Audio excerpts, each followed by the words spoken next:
This is Salvia chamaedryoides, Germander Sage. I may not have said that right, but that's my best shot.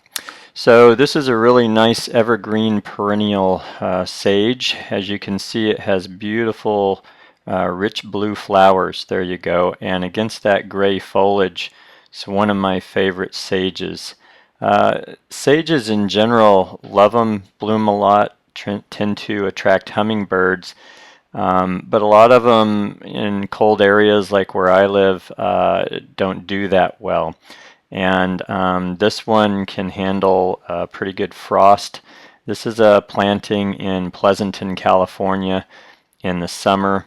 And it's about a 10-year-old planting, apparently. One of my clients had this. And so I wanted to show it. It doesn't look great, but he's done almost nothing to it for almost 10 years, and here it is.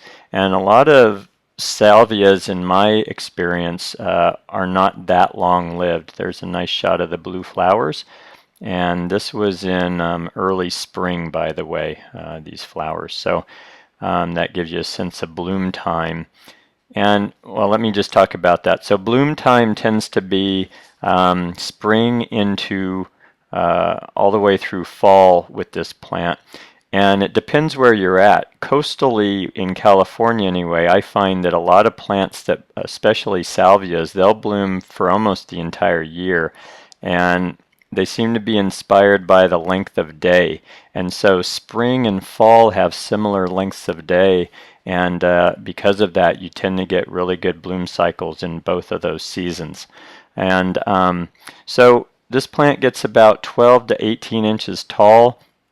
It's easily kept around 12, as you'll see in another photo, and it spreads to about 24 to 30 inches in diameter.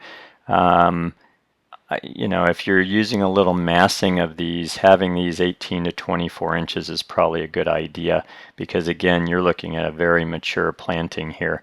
Also, maintenance-wise, I recommend coming back and shearing these at the end of the bloom cycle, maybe at the end of fall, and tightening them up. With this picture here, you're seeing nice, fresh, new growth, and doing the shearing that I talked about will freshen up the growth on top and give you a better looking plant. There you go. So that's a really beautiful example of it there.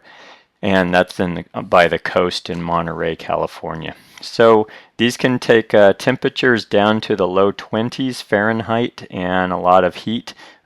This one here, again, we get in the 90s and the hundreds during the summer on a regular basis. Very low humidity, and these handle that just fine.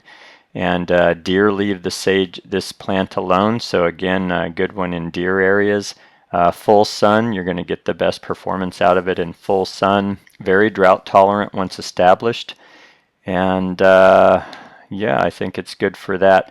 I like combining this, and you'll see it in one of the other photo, the still photo, where it's combined with burgundy foliage. I think that's just a beautiful combination, and so think about that when you're combining this with other plants.